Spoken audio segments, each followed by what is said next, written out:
So here's a complete defensive system in a handy little package.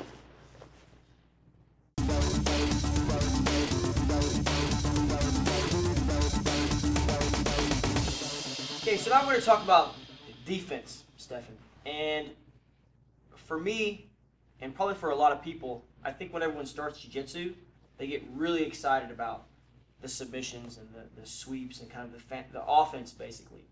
And as you start training more and more and more, you start to realize that it's not always you who's going to be applying the submission. Sometimes it's your opponent. And not just a submission, but a bad position as well, the mount or the back. And so somebody once told me that Jiu-Jitsu is about being comfortable in an uncomfortable situation. And that really stuck with me. And I think the defense, it's always going to be important. You know, after all, Brazilian Jiu-Jitsu is self-defense. So we need to learn how to defend. We need to be comfortable in uncomfortable situations. And particularly against bigger, stronger people, it's I'm not going to say that it's guaranteed, but you have to be ready for someone to pass your guard. Not that you're going to let them, not that that's part of your strategy, but it's going to happen at some point. You don't want to freak out when that does happen. You don't want to freak out. You have to be able to survive. That's the first thing you have to be able to do. You have to be able to survive when the person is mounted on you or on your back or in side control. You have to really resist the urge to try to escape immediately or to freak out.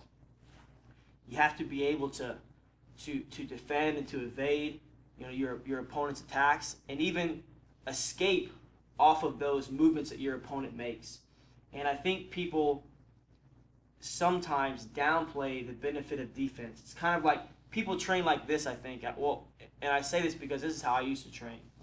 I would drill all my offense, and then I kind of just thought like, well, I'll just pick up the defense as I go, and I'll just practice my defense when I'm in the training room.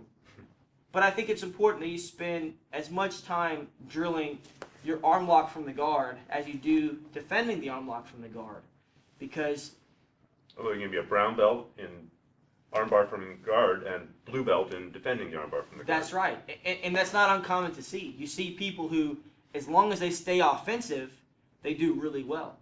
But if they get a step behind, if they get tired, if they make a small mistake and all of a sudden the guy's on their back, it's almost like you said, they drop a belt level or 2 belt levels. It's like a completely different person.